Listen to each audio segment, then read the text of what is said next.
Que Dieu vous bénisse au nom de Jésus-Christ. Je suis très reconnaissant à Dieu pour la série sur la tribulation que nous sommes en train d'étudier afin de permettre aux uns et aux autres de voir comment l'adversaire fonctionne pour nous éloigner de la route de Dieu. La semaine dernière, nous avons étudié que la tribulation fait partie du plan de Dieu pour ses enfants. Et en cette circonstance, nous avons vu que les plans de Dieu, les plans que Dieu a formés pour nous dans le livre de Jérémie, sont des plans de réussite, de succès, des plans de bénédiction. Et au terme de cet enseignement-là, nous avons vu que nous pouvons apprendre à voir la tribulation comme notre adversaire. Nous pouvons transformer les tribulations, nous pouvons leur donner la connotation d'une compétition, une compétition sportive. Nous sommes des athlètes de l'esprit et on ne peut pas parler d'athlétisme spirituel sans un adversaire. Et l'adversaire est là pour nous challenger. C'est à nous de pouvoir tenir ferme. En cette circonstance, nous avons vu que nous pouvons voir les choses de deux manières différentes. Les voir au travers des yeux physiques, ce qui est une réalité qui est tenue et manipulée par les temps et les circonstances de l'adversaire, mais nous pouvions aussi apprendre à avoir des problèmes avec notre perception mentale, sachant que nous sommes assis avec Christ dans les lieux célestes. Et si nous sommes assis dans les lieux célestes, les situations qui semblent être les plus grandes au monde deviennent des petites mottes de terre. Effectivement, pour quiconque a fait l'expérience de voyager en avion, il peut comprendre cela, que de très grandes villes, comme la ville de Yaoundé, perçue à partir de 3000, 4000, 5000 mètres, 6000 mètres au-dessus, ne sont en réalité que des petits points sobres qu'on ne voit même parfois pas. Donc c'est l'être humain qui décide de voir le problème comme il veut le voir.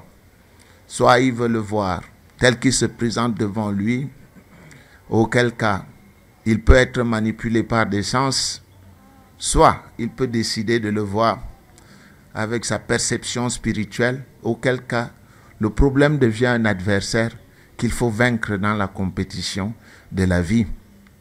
Je crois que c'était un peu le résumé de ce que nous avons étudié dimanche dernier. Aujourd'hui, dans la même lancée, nous aimerions étudier sur comment surmonter la tentation. Comment surmonter la tentation. Mais avant de rentrer dans le terme tentation, il faut peut-être rentrer dans les objectifs que Satan s'est fixés. Satan, cet être spirituel qu'on ne voit pas et qui parfois suscite le rire dans des milieux intellectuels, est bel et bien existant. Et sa grandeur, justement, réside dans le secret de ses agissements. Personne ne l'a jamais vu, de même que personne n'a jamais vu Dieu. Mais toujours est-il que Satan existe. Il existe parce que Dieu dit qu'il existe. Et pour nous, Dieu l'a dit, je le crois, c'est réglé. Et quiconque a exercé sur le plan spirituel peut voir, comprendre ses agissements. Nous allons donc rentrer dans l'un des noms de Satan, qui en a 22. Nous allons prendre ce nom de voleur. Et vous allez certainement noter que tous les noms de Satan représentent ce qu'il est. c'est une représentation. C'est comme un chef d'État qui au palais de justice s'appelle comment? Le premier magistrat. Un chef d'État qui au palais de sport s'appelle comment? Le premier sportif.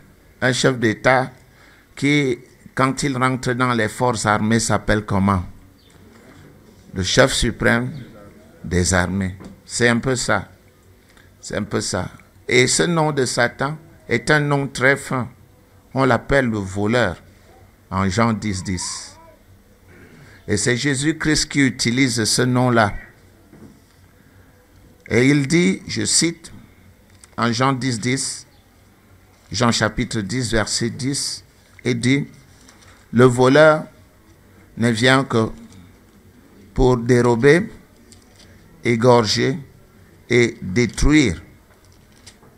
Ça, c'est Jean 10, 10, 10. Ah! La deuxième partie du verset dit, moi, Jésus-Christ, je suis venu afin que les brebis aient la vie et qu'elles soient dans l'abondance. On peut voir dans ce verset deux grands ministères. Le premier ministère est celui du voleur, avec trois verbes. Le voleur ne vient que pour dérober, égorger et détruire. Le deuxième ministère est celui de Dieu à travers son Fils Jésus-Christ qui dit, je cite, « Moi, je suis venu afin que les brebis aient la vie et qu'elles soient dans l'abondance. » Vous comprenez donc que dans le monde, il y a deux sources d'abondance. L'abondance en termes positifs et l'abondance en termes négatifs. L'adversaire, le Dieu de ce siècle, dont le nom ici est le voleur, est cet être spirituel qui rentre dans votre vie pour dérober, égorger et détruire. Si vous avez compris ces objectifs, alors vous pouvez, tout au long de votre vie et au quotidien, vous pouvez déterminer ce qui se passe. Lorsque la vie devient triste, sobre, lorsque tout ce que vous touchez tombe, lorsque vos efforts sont frustrés, lorsque vous semblez stagner sur place, alors vous êtes dans quelque chose. C'est quoi? Dans le ministère du voleur. Et ça, l'apôtre Paul l'a bien enseigné. Il a enseigné dans Ephésiens 6, 12. L'apôtre Paul, l'un des plus grands théologiens après Jésus-Christ, a enseigné des choses formidables. Ici, l'apôtre Paul montre l'origine des luttes. En 2 Timothée, avant le livre d'Hébreux, en 2 Timothée,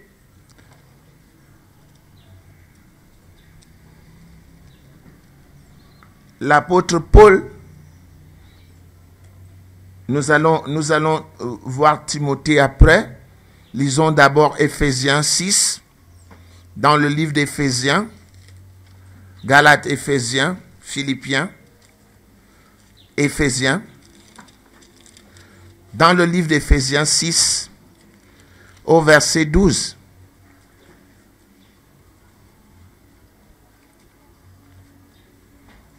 L'apôtre Paul dit quelque chose de formidable. Nous pouvons même lire les deux versets qui se trouvent avant le verset 12. Verset 10. Au reste, fortifiez-vous dans le Seigneur et par sa force toute puissante. Verset 11. Revêtez-vous de toutes les armes de Dieu afin de pouvoir tenir ferme contre les ruses du diable. Et le verset 12 nous explique pourquoi. Pourquoi nous devons nous fortifier Et pourquoi nous devons revêtir toutes les armes? Le verset 12 dit, car nous n'avons pas à lutter contre la chair et le sang, mais contre les dominations, contre les autorités, contre les princes de ce monde des ténèbres, contre les esprits méchants dans les lieux célestes. Voilà nos adversaires. Mais l'être humain est avant tout charnel, et il a tendance à voir dans la chair et le sang son ennemi. La chair et le sang est la figure de rhétorique, on peut la prendre comme la métonymie. C'est l'être humain. L'être humain qui est fait de quoi? De chair et de sang. Et l'apôtre explique ici que les luttes qui se passent autour de nous ne sont pas physiques. Nous n'avons pas à lutter contre la chair et le sang. Et effectivement, lorsque nous rencontrons un être humain, tant que nous n'avons échangé, quand nous n'avons rien échangé avec lui, nous ne savons pas si c'est un ami ou si c'est un adversaire. Les luttes viennent des idées. Les luttes viennent dès que les contacts s'établissent, des interactions. Oh, il m'a parlé d'une manière bizarre. Moi, je n'aime pas cette... Vous voyez? Avant qu'il ne parle, est-ce que vous aviez un problème? Oh, il m'a regardé, il m'a toisé de haut en bas. Hein? Qui interprète les actions de l'autre? C'est mon moi. C'est mon éducation. Si dans ma vie, on a l'habitude de toiser, si même toiser est une œuvre bonne, dans la culture où j'ai grandi, il n'y a pas de problème. Mais si toiser est une chose mauvaise, dans la culture au sein de laquelle j'ai grandi, alors il y a problème. Pourquoi? Parce que j'interprète ces gestes et je dis, il m'a toisé. Vous voyez donc que l'adversaire n'est pas hors de nous. Il est où? À l'intérieur de nous. Il grandit avec nous dans notre éducation. Dans la société où nous vivons, les esprits diaboliques sont avec nous. Ils nous enseignent la violence. C'est eux qui modèlent les idéologies. Ils nous montrent que si je vais discréditer un adversaire, je crache au sol. C'est un symbole qui dit quelque chose. Alors dès que vous crachez devant, il dit, il a craché devant moi, n'est-ce pas? Nous n'avons pas à lutter contre la chair et le sang, mais nous avons à lutter contre quoi? Contre les esprits, contre la domination. Et ces esprits sont en nous. Ils font partie de notre être. Parce que nous avons grandi avec eux. Ils sont dans notre éducation. Ils sont dans notre valeur. Ils sont dans notre permis et dans notre interdit. Parce que chaque société a quoi? Son permis et son interdit. Vous allez à l'ouest du Cameroun, où il est défendu de se croiser des pieds devant les notables. Si vous croisez vos pieds devant les notables, vous faites quoi? Vous les offensez, vous les blessez. Nous n'avons pas à lutter contre quoi?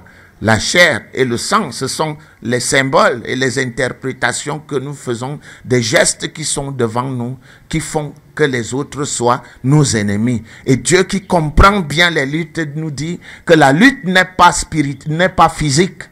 Je n'ai rien contre mon frère. Nous pouvons nous asseoir muets pendant des années sans aucun problème. Mais à partir du moment où les interactions commencent et que les symboles et les manières, les éducations, les échanges idéologiques commencent, à partir de là, nos problèmes commencent. Et ce texte démontre effectivement que Dieu est un spécialiste. Parce que quand nous n'avons pas à lutter contre quoi? La chair et le sang. La chair et le sang ne disent rien. Vous avez juste un corps vivant à côté de vous et rien d'autre. Mais les prouesses de ce corps, les manières de faire de ce corps qui ne correspondent pas avec la symbolique, votre manière d'interpréter les événements ou alors vos schèmes perceptuels ou appelons ça la vision du monde. Chacun a sa propre vision à lui et c'est ce qui cause problème. Nous n'avons pas à lutter contre quoi? La chair et le sang. Mais contre quoi? Contre les esprits malins. Et ces esprits font partie de notre éducation. chacun de nous a vécu dans un environnement où il y a le permis et l'interdit. Et ton permis peut être l'interdit de l'autre. Et l'interdit de l'autre peut être quoi? Ton permis. Prenons les habitudes alimentaires. Le permis d'un Yambassa n'est pas le permis d'un Eton. L'interdit d'un Eton n'est pas nécessairement l'interdit d'un Bassa. Ça commence donc à former ce qu'on appelle la culture, les sociocultures, c'est-à-dire les milieux sociaux dans lesquels nous avons été élevés sont tellement différents que nous devons commencer à prendre ce qu'on appelle la tolérance. Ça s'appelle la tolérance. Et nous autres scientifiques, on appelle ça l'altérité. Altérité. Apprendre à voir autrui selon ses propres principes de valeur, non selon nos principes. Si nous jugeons les autres au travers de nos principes, ils deviennent nécessairement nos ennemis lorsqu'il n'y a pas entente. Et c'est ça que la parole de Dieu enseigne. La parole de Dieu enseigne que Dieu qui est un père veut donner une culture universelle à tous ses enfants qui sont où? Dans le monde entier. Et cette culture universelle se dissocie des petites cultures, les sociocultures, là où chacun de nous a grandi. Ce qui se trouve être bon pour lui peut être mauvais pour Dieu. Ce qui se trouve être mauvais pour lui peut être comment? Bon pour Dieu. Prenons par exemple les critiques qui fusent généralement lorsque les gens ont connu Dieu et qu'ils veulent ordonner leur vie, qu'ils veulent organiser leur vie en bien.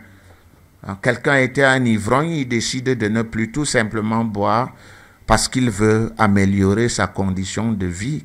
Quelles sont les critiques qui fusent? Chez eux, on ne boit pas. On dit que là-bas, il a cessé de boire. Là-bas, on dit que on ne boit pas. Bon, entre nous, boire est une bonne chose. Dormir dans des caniveaux est une bonne chose. Mais on vous critiquera parce que vous avez cessé de dormir dans les caniveaux. On vous critiquera parce que votre vie ne coïncide plus avec le modèle de vie de la société dans laquelle vous vivez. On va vous critiquer. Et c'est ça la persécution. Qui n'a pas été persécuté chez lui quand il a décidé de suivre Christ?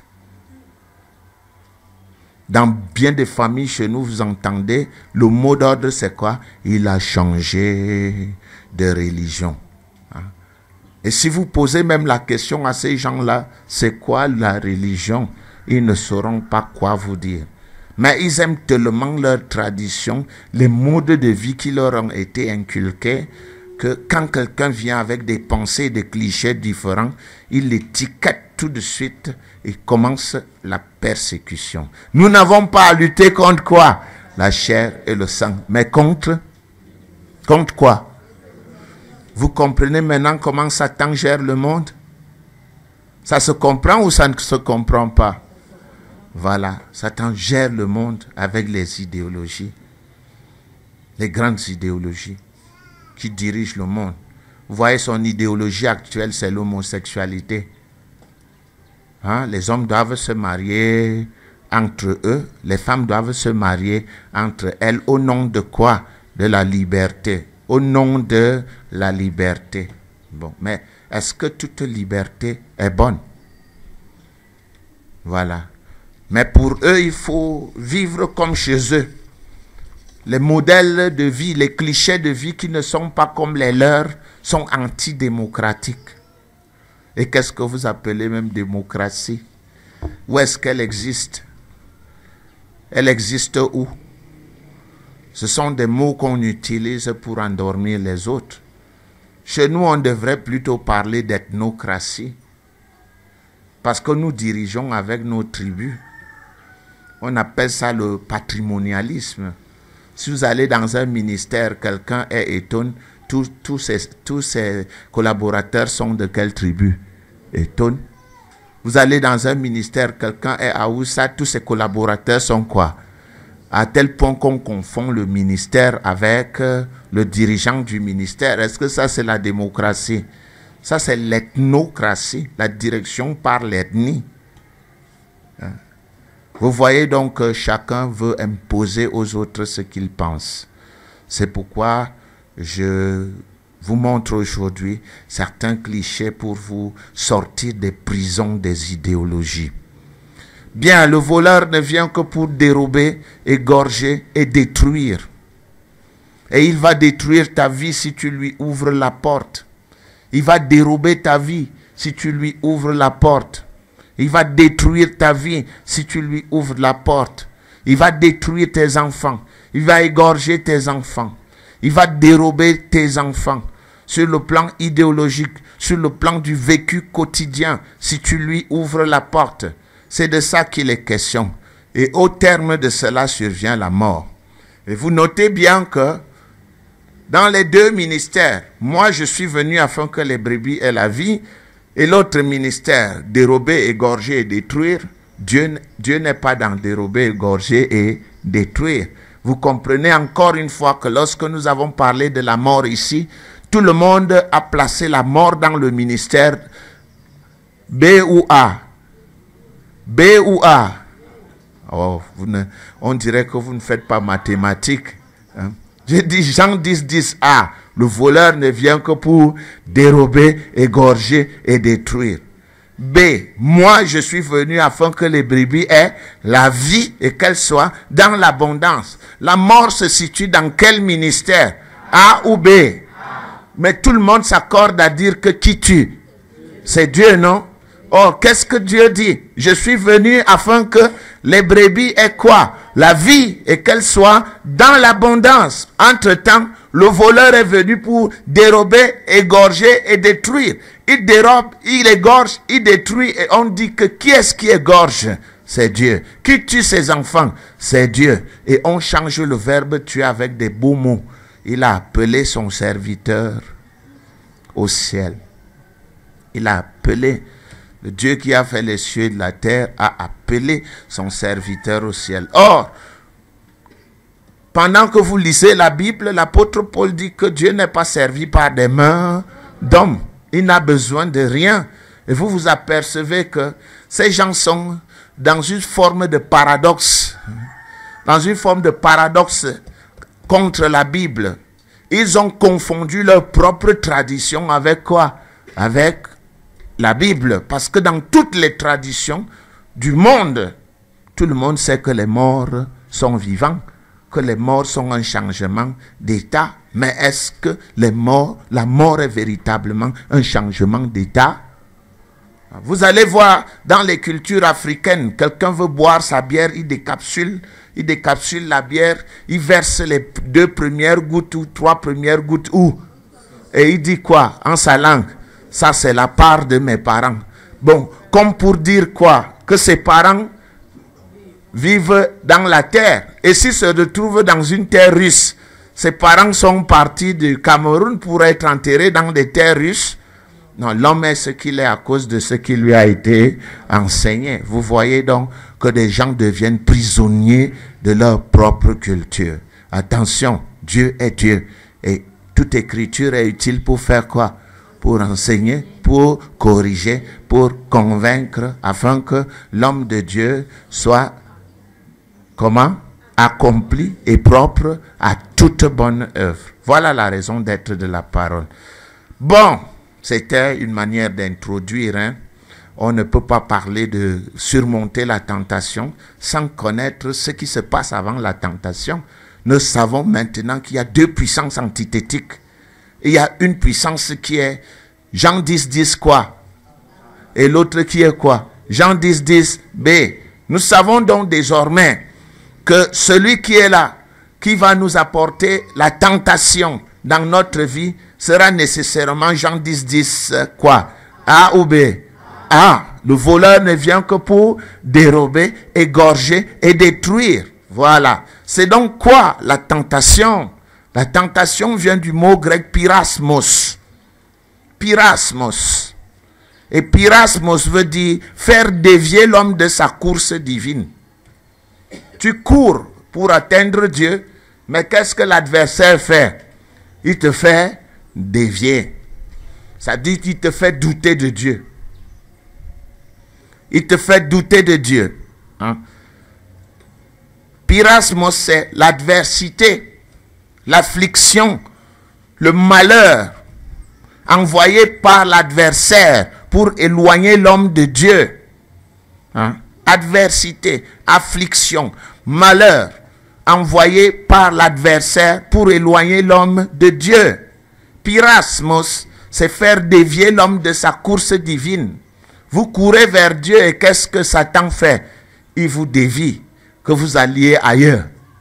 Son objectif, c'est dérober, égorger et détruire. Le but ultime étant quoi? Éloigner l'homme de Dieu. Faire périr l'homme. À partir de ce moment, vous comprenez qu'il y a deux puissances antithétiques. Le voleur qui ne vient que pour dérober, égorger et détruire.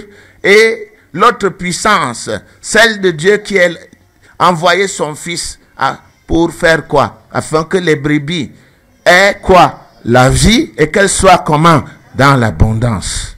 Vous vous trouvez donc, à chaque instant de votre vie, vous vous trouvez soit dans Jean 10, 10a, soit dans Jean 10, 10b. Et il faut que vous sachiez identifier. Parce que si vous ne savez pas identifier, vous allez accuser Dieu.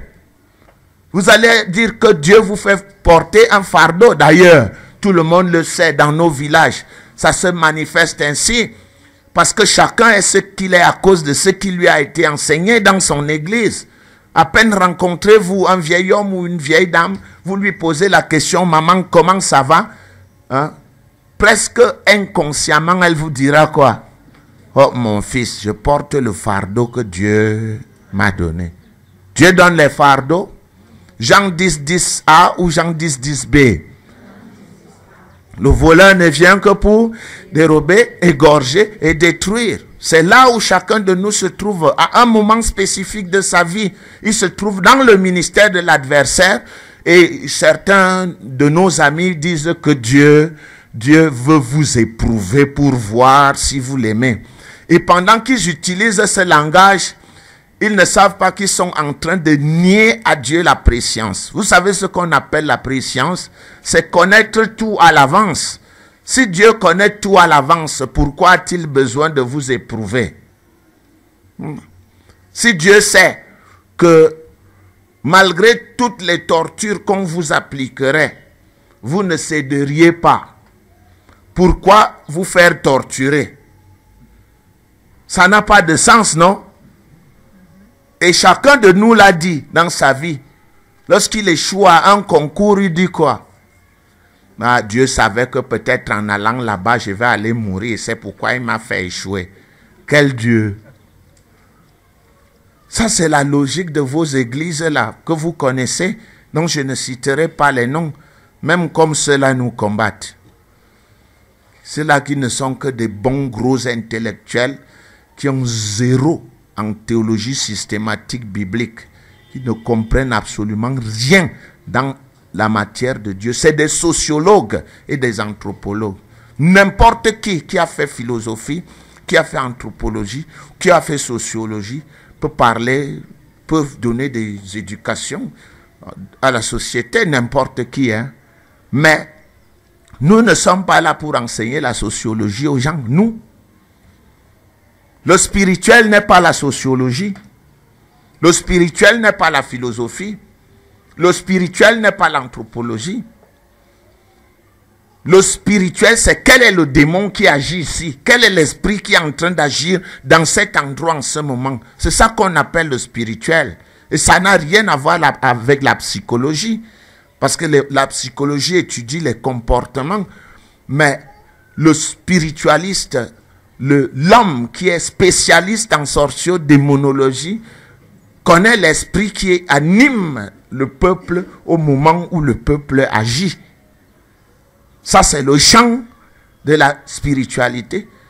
Le spirituel, c'est l'ange. Le spirituel, c'est le démon. Le spirituel, ce n'est pas vous, ce n'est pas la société. La société, c'est la sociologie, c'est l'anthropologie. Le spirituel, c'est quel est l'esprit qui anime tel autre en cet instant. Le spirituel, c'est les anges. Le spirituel, c'est quoi l'archange? C'est quoi l'ange? Le spirituel, c'est quoi les chérubins? C'est ça le spirituel. Le spirituel, c'est quoi les manifestations du Saint-Esprit? C'est quoi le parler en langue? C'est quoi l'interprétation des langues? C'est quoi la parole de connaissance, parole de sagesse, discernement des esprits? C'est quoi la foi? C'est quoi le miracle? C'est quoi le don de guérison? C'est ça le spirituel. Vos prêtres vont dans des facultés de théologie apprendre la philosophie et la sociologie. Nous, on veut connaître quel est le démon qui agit ici. Nous, on veut connaître quel est l'esprit qui agit là. Nous, on veut connaître quelle est sa capacité. Est-ce que nous pouvons le chasser ou bien nous sommes encore moins forts et que nous ne pouvons pas le chasser? C'est ça la responsabilité de l'homme de Dieu. Ce n'est pas de vous dire de faire du bien ou du mal. Ça, le sociologue connaît. Quel est le permis et l'interdit de la société dans laquelle il vit? Vous voyez, nous avons confondu tout. Et c'est ce qui fait en sorte que Satan soit heureux. Parce qu'il agit. Il agit depuis la fondation du monde. Et lorsque Jésus-Christ a chassé les démons, il n'a pas tout pris les démons du monde entier pour les mettre dans une poubelle fermée et dire c'est fini. Non, les démons vivent depuis la fondation du monde jusqu'à aujourd'hui. Et l'une des missions fondamentales des hommes de Dieu, je vous la cite, Matthieu, chapitre 10. L'une de leurs missions fondamentales, c'est quoi? Matthieu 10, verset 8, je cite, verset 9, je cite même verset 7. Allez, prêchez et dites, le royaume des cieux est proche. Guérissez les malades. Guérissez, l'une des missions des hommes de Dieu, ressusciter les morts, c'est pas dire des messes de requiem, purifier les lépreux, faites quoi? Faites quoi? Chassez quoi? Les démons. Ça c'est le ministère des hommes de Dieu, chasser les démons, purifier les lépreux, guérissez les malades. Comment l'homme de Dieu peut-il guérir le malade? Il peut guérir le malade parce qu'il a le pouvoir de guérison sur les esprits qui donnent des maladies. Qui vous a dit que tous les agents, les vecteurs des maladies sont tous physiques? Non. Il y a des microbes physiques et il y a des vecteurs qui sont spirituels. Un esprit peut imiter le paludisme, auquel cas aucun médecin ne le verra au microscope, mais la personne serait toujours comment? Malade, avec des symptômes de paludisme. Et dans le champ scientifique, qu'est-ce qu'on dira? Il y a résistance des médicaments. Qu'on nous permette de discourir dans notre champ scientifique. Un démon peut imiter tout, même la cécité. Il peut imiter la cécité. Lorsqu'il est en contact avec la cécité, il y a des gens qui sont aveugles. Aucun médecin ne sait pourquoi il est aveugle. Le scanner n'a rien vu. Mais un homme de Dieu peut voir le démon. Moi, je l'ai déjà vu. Je suis allé, je vais vous raconter une histoire. Je suis allé dans la ville de Mbalmayo, au Cameroun. Il y a un hôpital qui s'occupe uniquement des yeux. Il est face au collège Nina, qui est une très grande institution artistique, un collège qui a été mis sur pied par les Italiens. Et je vais vous raconter ce que j'ai vécu en direct. J'attendais qu'on me remette mes verres. Or, il y avait une petite fille qui souffrait des problèmes de vue. Mais alors, le médecin s'est trouvé face à un phénomène étrange. Il avait juste mis les cadres. Il n'y avait pas de verre à l'intérieur des cadres. Lorsqu'il posait le cadre sur les yeux de la fille voyait sans verre. Et lorsqu'il enlevait le cadre, la fille ne voyait pas. Mais c'était impressionnant pour lui. Mais pour nous autres qui comprenons ce qui se passe, c'est notre champ. Moi, je comprenais ce qui se passait. On lui avait placé quoi? Un esprit. Il ne devait pas lire sans lunettes. Interdiction de lire sans quoi? Bon, alors, l'esprit ne sait pas faire la différence entre le verre et le cadre. Donc, quand on posait le cadre, l'esprit lâchait les yeux et la fille voyait. Mais dès qu'on enlevait le cadre, la fille ne voyait plus. Et vous savez ce que le médecin a dit? C'est psychologique. Et moi, je me suis tourné vers la maman de cette jeune fille pour demander, Madame, vous connaissez des prêtres exorcistes? Quelqu'un m'a regardé bizarrement, comme pour me dire, qu'est-ce que ça a à voir avec? Je me suis tu. Parce que quand ils connaissent beaucoup, on ne peut rien leur dire. On n'ajoute pas la connaissance dans ce qui est plein. Hein? Et sa fille souffrait de possession. Un démon imitait bien la cécité. Et vous pouvez le voir même dans la Bible. Je vous prends Matthieu 12, verset 22. Alors, on lui amena un démoniaque aveugle et muet. La Bible dit quoi? Que la personne qui souffrait était influencée par quoi? Par un démon.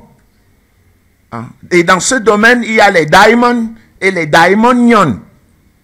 Le daimon, c'est un esprit de catégorie supérieure. Et le daimonion, en grec, c'est un esprit de catégorie inférieure. Vous savez que le règne de Satan est hiérarchisé comme l'armée. C'est Jésus-Christ lui-même qui le dévoile. Hein? Vous le lisez chaque jour. Jésus nous a dit, lorsqu'un esprit quitte un corps, il s'en va. S'il revient et trouve que la maison dans laquelle il habitait est vide, il s'en va rechercher 7 autres esprits plus méchants. Que veut dire plus méchants? C'est une hiérarchisation, c'est les degrés de méchanceté. Plus méchant, c'est du bas vers le haut. Hein? C'est une fonction en escalier, comme on dit en mathématiques. Ceux qui ont fait mathématiques, ils peuvent voir. Nous, on touche à tout. Je crois que ceux qui viennent de faire le séminaire sur le travail le comprennent. Quel est le mot d'ordre ici? C'est quoi? Je vais entendre. C'est quoi? Toucher à tout. Parce que ça fait grossir votre CV. Je suis en ceci, j'ai étudié telle chose, je suis allé faire un stage et puis j'ai fait une formation de... Ça ne vous enlève rien. Ça s'appelle toucher à tout. Et celui qui est en face de vous sait qu'il est en face de quelqu'un qui a quoi? Un CV lourd. Je sais que vous aimez voir, on appelle ça comment? Novelas. C'est ça que vous aimez, la médiocrité africaine. Il faut lire. Les grands comme Cheikh Anta Diop l'ont dit, nous ne pouvons nous élever que si nous sortons de l'aliénation culturelle. Il faut lire. On vous abrutit avec des films et les petites filles rêvent. Embrasse-moi. Gna gna gna. Gno gno gno. On embrasse, nos aïeux embrassaient nos mamans. Et ils semblent même aimer ça. Sans honte. On vous a acculturé. Vous êtes devenus des ballons de liège, n'est-ce pas? Sur les océans, les mers occidentales. Bouchons de liège, n'est-ce pas? Là où le courant vous amène, vous partez. Si on dit mode, on coupe les jeans, on voit les filles de Dieu avec les jeans comment? Coupés, ils appellent ça destroy. Tu veux détruire qui? Hein? Ils appellent ça destroy. Oh, j'ai porté mon destroy, j'allais kill le gars là. Que ça fait pitié. Hein? Tu veux kill? Ça dit prisonnier de ça. C'est ça donc qu'on appelle le spirituel. Ça veut dire que tu es ballotté à quoi? tout vent de doctrine. Voici le démon ici. Il imitait la cécité et quoi? Et le mutisme. Ce démon-là imitait la cécité et le mutisme. La parole de Dieu ne dit pas que l'homme était aveugle et muet parce qu'il y avait un glaucome ou une cataracte ou quelque autre maladie de la vue. On dit que c'est qui faisait ce travail-là. C'est un démon. Mais les Occidentaux ont voulu faire croire que en Asie, quand Jésus enseignait, il voulait dire que toutes les maladies étaient liées à des causes spirituelles. C'est faux. Jésus a fait la différence entre les maladies physiques et les maladies spirituelles. Il a fait la différence. Guérissez les malades. Chassez quoi? Les démons. Purifiez quoi? Les lépreux. C'est clair et c'est net. Ressusciter les morts. Ça veut dire que la tâche des hommes de Dieu est aussi de faire quoi? Ressusciter les morts. Comme ils sont pleins d'ignorance, vous savez ce qu'ils disent? Non, ils peuvent ressusciter, mais on leur a dit de ne pas le faire. On vous fait boire la tasse. Bon appétit. Il faut sortir du carcan des dominations occidentales. Il faut sortir de ce carcan et devenir libre dans sa tête et pratiquer un christianisme franc et sans prétention. Un christianisme tel que Jésus-Christ l'a prêché. Vous voyez, j'étais en train de dire que les démons peuvent faire quoi? Imiter les maladies. Et vous voyez bien. Et moi, j'en ai rencontré au moins, depuis que je suis ici, au moins 100 000 cas. Des gens qui imitent même les mauvaises odeurs. C'est-à-dire que quelqu'un vous parle, son haleine pue. Tout simplement parce qu'un esprit veut faire quoi? Punir la personne, la rendre malodorante, la rendre impure, devant humilier. Mais vous dites au nom de Jésus-Christ, dans les minutes qui suivent, les mauvaises odeurs disparaissent. On a vu, ils peuvent imiter tout. Tout. Une fois, j'étais avec le pasteur Christian, il y a longtemps. Il y a une femme de ce ministère qui avait un paludisme chronique. Elle était toujours en pull vert. Toujours en pull vert. Dès que nous avons commencé à prier pour cette femme, une voix lugubre est sortie d'elle. Apparemment, il semblerait que c'était la voix de son beau-père. Et cette femme s'est mise à... Une femme est Wondo. Elle s'est mise à parler le bassa. La langue bassa. Elle disait quoi en bassa? Babeti menye, babeti menye, babeti menye. Ce qui veut dire, je ne suis pas bassa, mais j'essaye d'interpréter. Ça veut dire, on me l'a donné. On me l'a donné. Ça veut dire que les beaux-parents ont donné leur fille à qui? Au beau-père. Les beaux-parents qui pratiquaient la sorcellerie au moyen d'une séance ont livré la vie de leur fille à son beau-père. Et il était le contrôleur qui vivait dans le corps sous forme de quoi? De paludisme. Vous voyez, un esprit imite tout. Et si c'est un esprit imite tout, vous n'allez pas, vous ne le verrez dans aucun microscope. Et vous pouvez aller là, dans le scanner. Il y a des gens qui souffrent des pires maladies qu'on ne voit pas dans le scanner. Nonobstant tous les efforts et toutes les visites, toute la méthodologie, il n'y a rien. Le problème, la réponse est simple. Hein? On ne voit pas un démon au microscope. C'est tout. Hein?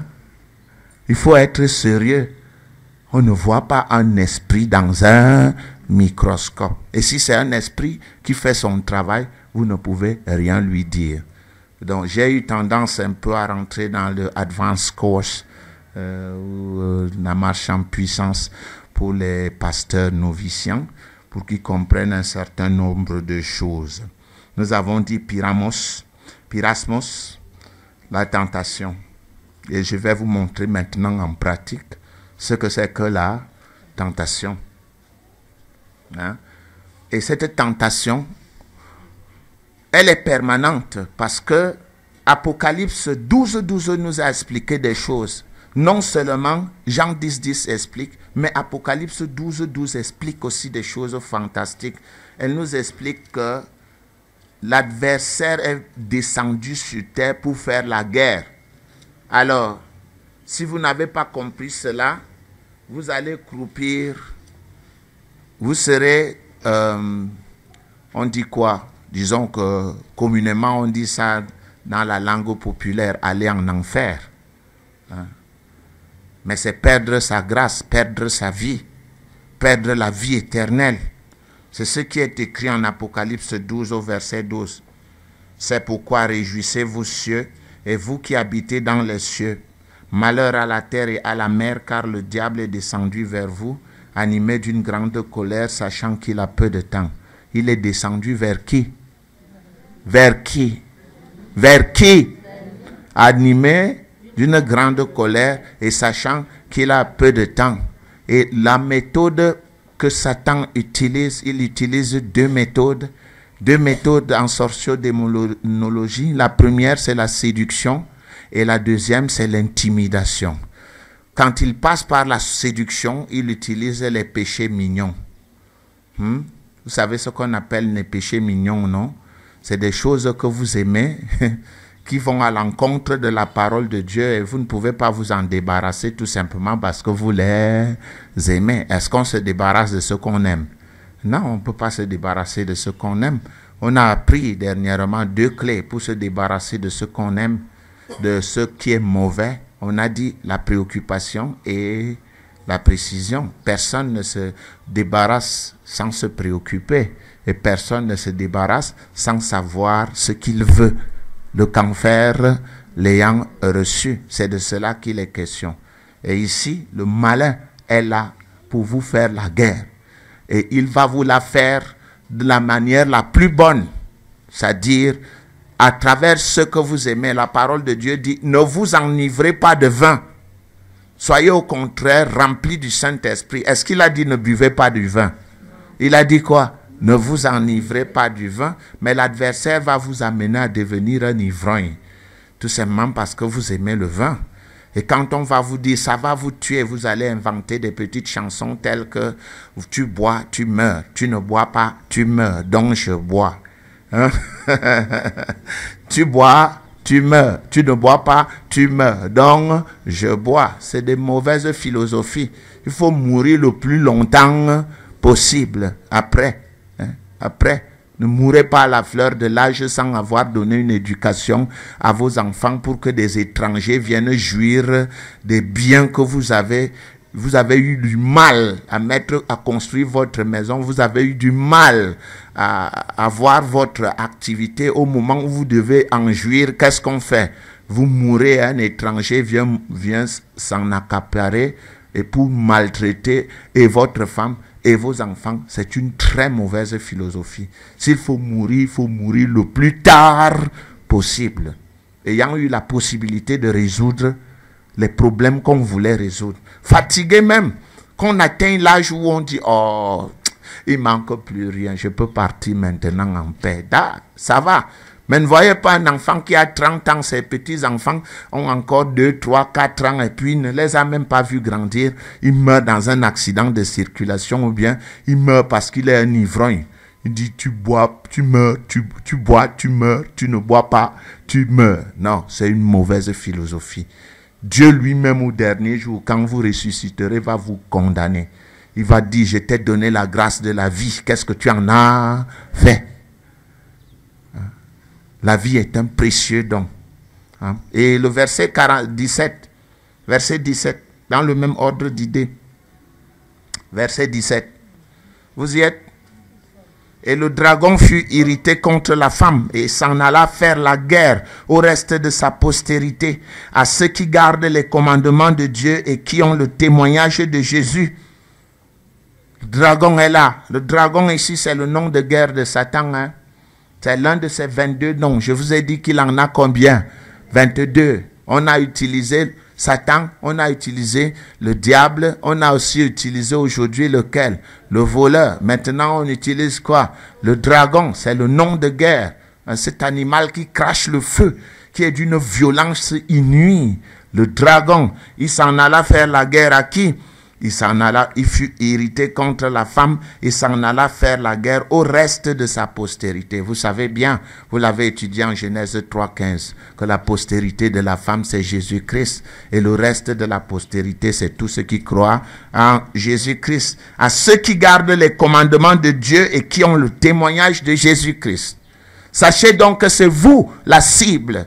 Dérober, égorger et détruire. C'est vous, c'est nous qui sommes la cible. Les autres n'intéressent pas l'adversaire parce qu'ils lui appartiennent déjà.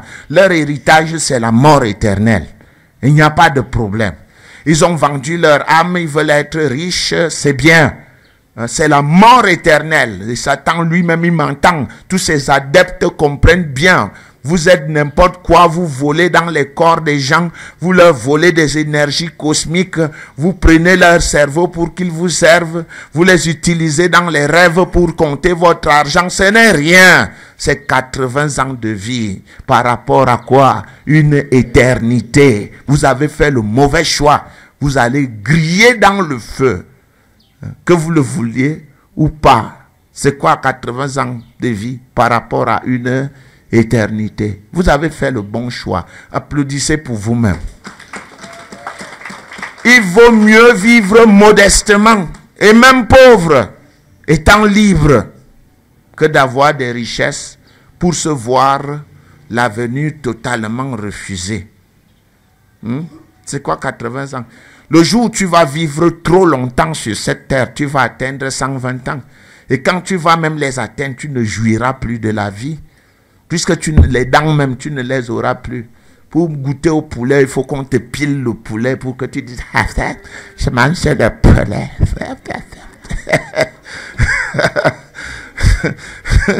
Tu ne vas même plus déguster que tu suces l'os ou quoi que ce soit. Non, puisque tu n'as plus de dents, à un certain âge, il n'y a plus rien là. La peau est décapée, et tu as froid, il faut qu'on te couvre avec des couvertures épaisses. Moi, j'ai déjà vu un vieillard de plus de 100 ans. C'était une princesse Babouté. J'ai déjà vu quelqu'un qui a plus de 120 ans et qui n'a plus de peau. Moi, je l'ai vu. Paix à son âme. Une très grande princesse qui a, à l'époque, apporté la paix entre les Babouté et les Bachenga. Quiconque connaît l'histoire sait de qui je parle. Moi, je l'ai vue, elle avait près de 130 ans. Elle ne mangeait plus de poulet. Quand il dit, bah, je vais manger de poulet, on dit, maman, tu sens même encore le goût de poulet. Ah, qu'à mon fils, pile-moi ça dans la marmite.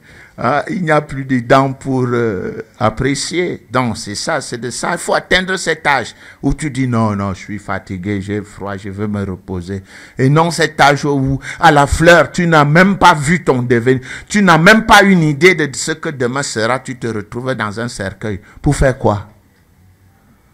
Pour faire quoi? Dis non. Dis non. Non.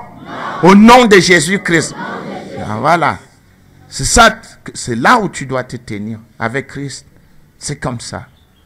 Bon, on termine, non? Tentation. On entre dans tentation. Jacques 1,12. Hein? Jacques 1,12. Jacques est après Hébreu. Jacques 1,12. Heureux l'homme qui supporte patiemment la tentation, car après avoir été éprouvé, il recevra la couronne de vie que le Seigneur a promise à ceux qui l'aiment. Apprends à supporter la tentation. Et je voudrais te montrer une clé pour vaincre la tentation. 1 Corinthiens 10, 13. 1 Corinthiens 10, 13. 1 Corinthians chapter 10, verse 13.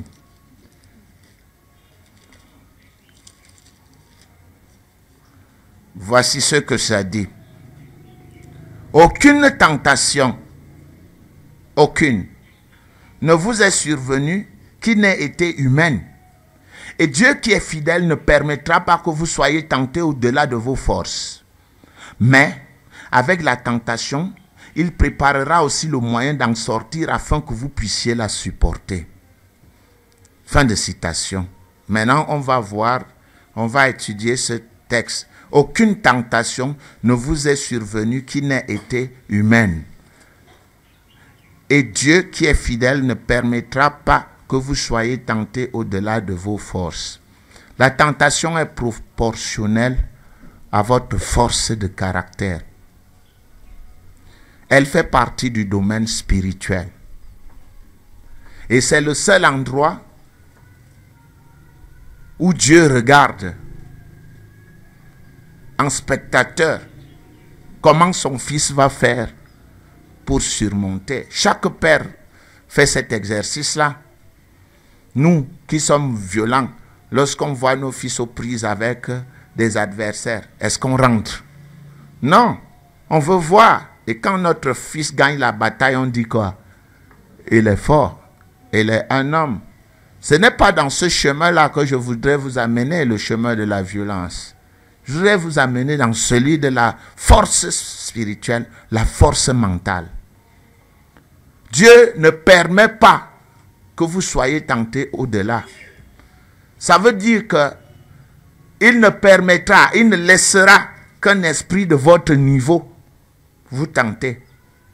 Alors, si vous êtes deuxième classe, il va laisser quoi? Un deuxième classe vous tenter. Si vous êtes première classe, il va laisser un première classe. Il ne laissera pas un démon sergent venir tenter un deuxième classe de ses fils. Si vous êtes alors général, vous pensez que quel type de tentation vous abordera? Et il ne faut donc pas vous plaindre, ce n'est pas de votre faute, ce n'est pas de la faute de Dieu si vous êtes un général. Si vous êtes général, vous ne recevrez que les tentations de quoi? Voilà. Aucune tentation ne vous est survenue qui n'ait été humaine. Toutes les tentations sont au niveau de l'humanité. Et la suite dit, et Dieu qui est fidèle, Dieu n'est pas un infidèle. Dieu qui est fidèle ne permettra pas que vous soyez tentés au-delà de vos forces. Bon, maintenant, il montre un autre aspect. Mais avec la tentation, il préparera aussi le moyen d'en sortir, afin que vous puissiez la supporter. Le moyen d'en sortir est préparé dans votre tête. Dis à ton voisin, le moyen de s'en sortir est préparé dans votre propre tête. Voilà. Et ceci démontre que Dieu ne marche pas avec des intelligences vaincues. Si vous êtes le genre qui, dès le premier coup de l'adversaire, vous tombez, vous allez rester couché. Dieu ne vient pas.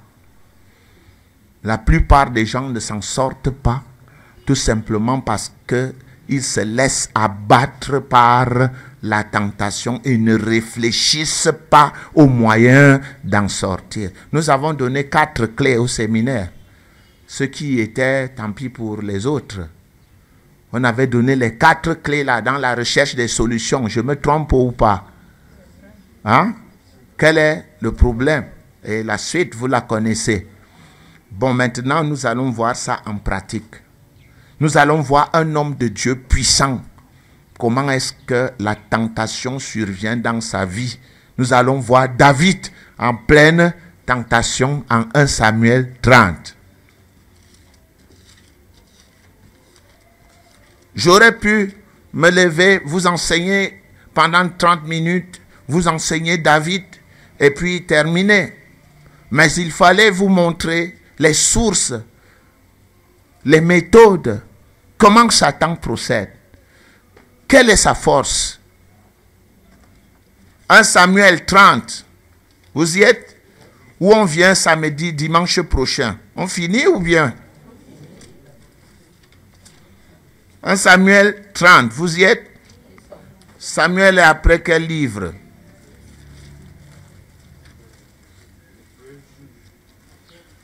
Juge, Ruth, 1 Samuel. 1 Samuel 30. Et ici, c'est vraiment un texte formidable pour étudier la tentation. Et samedi, il y a Sainte Seine quand là, dimanche prochain, dans cette série, nous n'allons pas l'enseigner ce dimanche. Bon, mesdames et messieurs, nous sommes à 1 Samuel 30, verset 1. Lorsque David arriva le 3e jour à Tiglac avec ses gens, David est allé à une expédition pendant qu'il fuyait le roi Saül. Ils sont partis hors de la ville dans laquelle ils habitaient. Et cette ville s'appelait Tiglac. Et lorsqu'ils reviennent 3 jours après à Tiglac avec ces gens, ils comprennent, ils n'ont que leurs yeux pour pleurer. Que s'est-il passé? Les Amalécites avaient fait une invasion dans le Midi et à Tiglac. Voilà les gens qui quittent le chez eux. 3 jours plus tôt, ils reviennent et ne trouvent plus rien. Ils avaient détruit et brûlé Tiglac. Vous imaginez? Leurs femmes, leurs enfants et tout. Après avoir fait prisonnier les femmes et tout ce qui s'y trouvait, petits et grands, ils n'avaient tué personne, mais ils avaient tout emmené et s'étaient remis en route. Drôle de situation, n'est-ce pas? Vous quittez chez vous 3 jours plus tôt et vous revenez, il n'y a plus rien. On a brûlé toutes vos maisons, on a pris vos enfants, vos biens, vos femmes, vos esclaves et tout. David et ses gens arrivèrent à la ville et voici, elle était brûlée et leurs femmes, leurs fils et leurs filles étaient amenés captifs. Vous imaginez la situation? Qu'est-ce qui resterait à un homme qui a tout perdu? Les pleurs. Alors David et le peuple qui était avec lui élevèrent la voix et pleurèrent jusqu'à ce qu'ils n'eurent plus la force de pleurer. Terrible, non? Qui a déjà pleuré comme ça? Tu pleures jusqu'à ce que tu n'as plus la force de pleurer. Si tu veux pleurer, les côtes te font mal. Verset 5.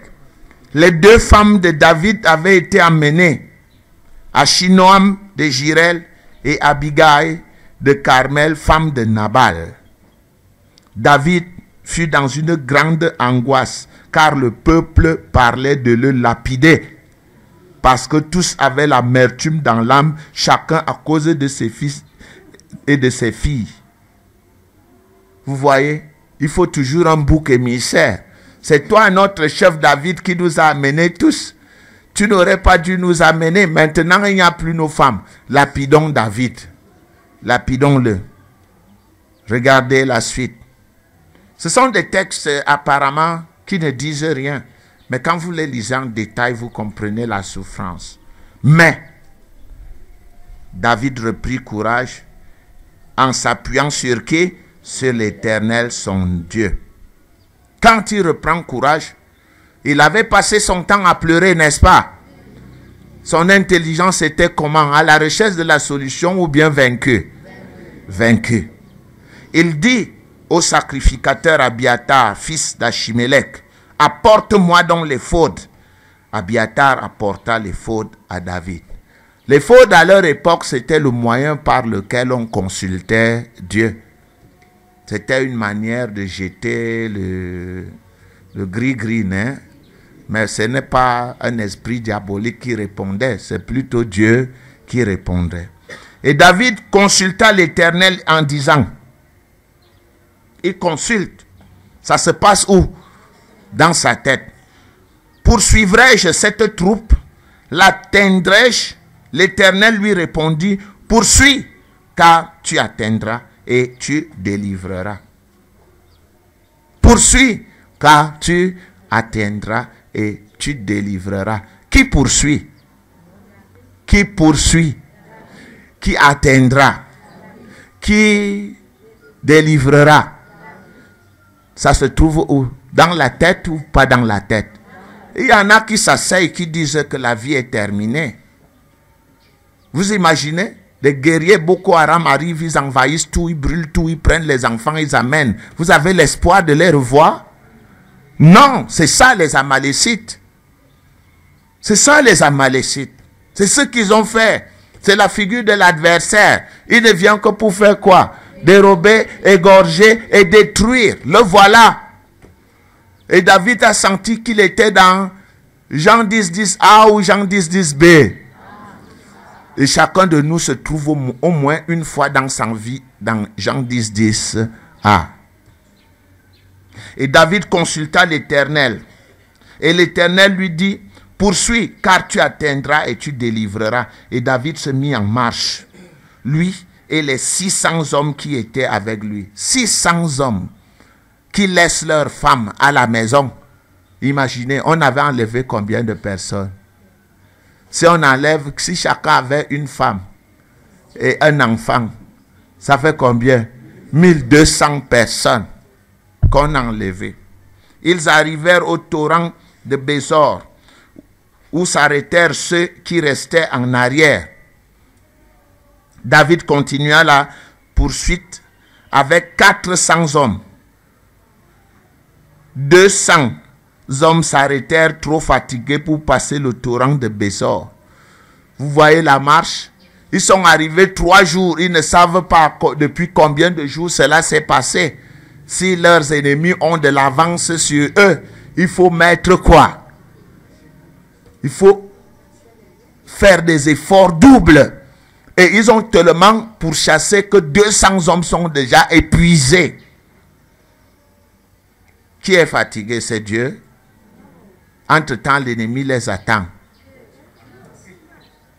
Ils trouvèrent dans le champ un homme égyptien qu'ils conduisirent auprès de David. Ils lui firent manger du pain et boire de l'eau. Et ils lui donnèrent un morceau d'une masse de figues sèches et 2 masses de raisins secs. Après qu'il eut mangé, les forces lui revinrent, car il n'avait point pris de nourriture et point bu d'eau depuis 3 jours et 3 nuits. Ce qui m'épate avec ces gens, c'est qu'ils ont leurs problèmes à eux. Ils auraient dû dire quoi? Ah, laissez-le mourir. Nous, on a nos préoccupations. Vraiment, partons. Non. Sur leur route, ils se disent que c'est Dieu qui a mis cet homme sur notre route. Il le soigne. Il lui donne à manger. David lui dit, à qui es-tu et d'où es-tu? Il répondit, je suis un garçon égyptien au service d'un homme amalécite. Ah, qui avait brûlé le village. Ah. Et voilà 3 jours que mon maître m'a abandonné parce que j'étais malade.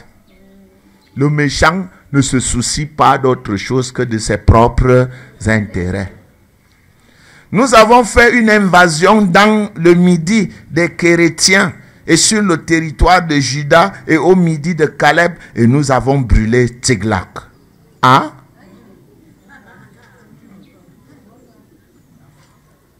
Qui leur donne le renseignement? Qui a arrangé cet événement? La solution se trouve où?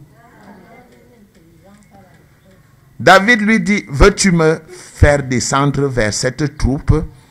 Et il répondit, jure-moi par le nom de Dieu que tu ne me tueras pas et que tu ne me livreras pas à mon maître, et je te ferai descendre vers cette troupe.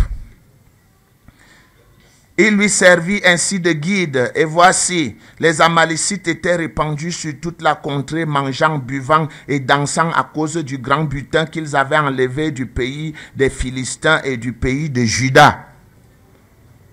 Verset 17. David les battit depuis l'aube du jour jusqu'au soir du lendemain.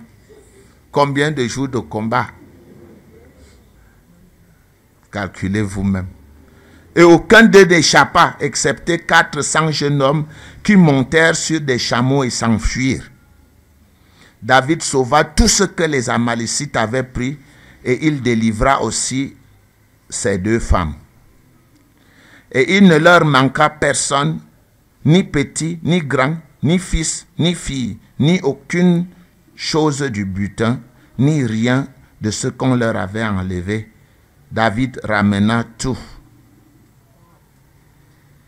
Attendez, qu'est-ce qui va se passer? Est-ce que tous étaient là? Ils étaient 600, non? Combien de gens sont restés? 200. Bon, si les 200 vous réclamaient leur part, vous feriez quoi? Vous n'allez rien donner, méchant comme vous êtes. Dites que non, non, vous n'avez pas souffert avec nous. Continuons la lecture. Et David prit tout, le menu et le gros bétail, et ceux qui conduisaient ce troupeau et marchaient à sa tête dirent, c'est ici le butin de David. David arriva auprès de 200 hommes qui avaient été trop fatigués pour le suivre et qu'on avait laissés au torrent de Bézor. Ils s'avancèrent à la rencontre de David et du peuple qui était avec lui. David s'approcha d'eux et leur demanda comment ils se trouvaient. Tous les hommes méchants et vils parmi les gens qui étaient allés avec David prirent la parole et dirent, « Puisqu'ils ne sont pas venus avec nous, nous ne leur donnerons rien du butin que nous avons sauvé. Sinon, à chacun sa femme et ses enfants, qui les amènent et s'en aillent. » C'est la logique humaine, non? Mais nous, on étudie quoi? Nous étudions quoi ici? La parole de Dieu. J'ai vu ça dans un car l'autre jour. Nous étions à Kouti. Des frères refusaient que les sœurs montent dans le car parce que les sœurs n'étaient pas avec eux. Vous n'avez pas honte? Voilà la leçon qui vous est donnée. Elle, c'était le car. Ceux-ci n'ont même pas pris part au combat. Ils n'ont pas pris, ils étaient 600, 200 se sont fatigués, ils sont restés. 400 sont partis délivrer leurs femmes et leurs biens au retour. Selon la logique humaine, ces biens auraient dû appartenir à qui? Aux 400. Mais qu'est-ce qu'ils ont fait? David dit, n'agissez pas ainsi mes frères au sujet de ce que l'Éternel nous a donné. Car il nous a gardés et il a livré entre nous la troupe qui était venue contre nous et qui vous écouterait dans cette affaire. La part doit être la même pour celui qui est descendu sur le champ de bataille et pour celui qui est resté près des bagages. Ensemble, ils partageront. Le soleil de Dieu brille pour qui?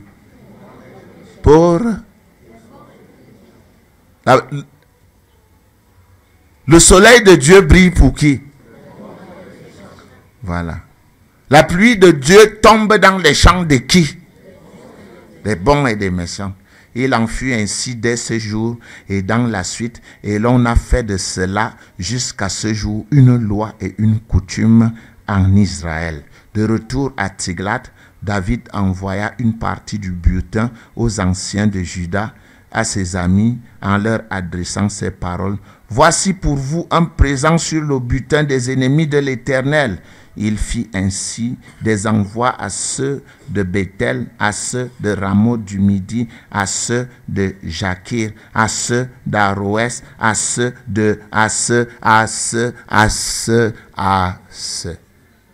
Quelle est la leçon à tirer de cet enseignement? Aucune tentation ne vous est survenue. David était général, un très grand homme de Dieu.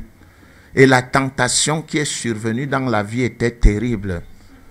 Ses 2 femmes, ses enfants, tous ses biens, et les biens de 600 hommes avec lesquels il habitait à Tiglath. Mais ils n'ont pas dévié la route pour dire que Dieu les a abandonnés. Ils se sont accrochés à Dieu et avec Dieu, ils sont allés vaincre l'adversaire. Comme il est écrit, avec Dieu, nous ferons quoi?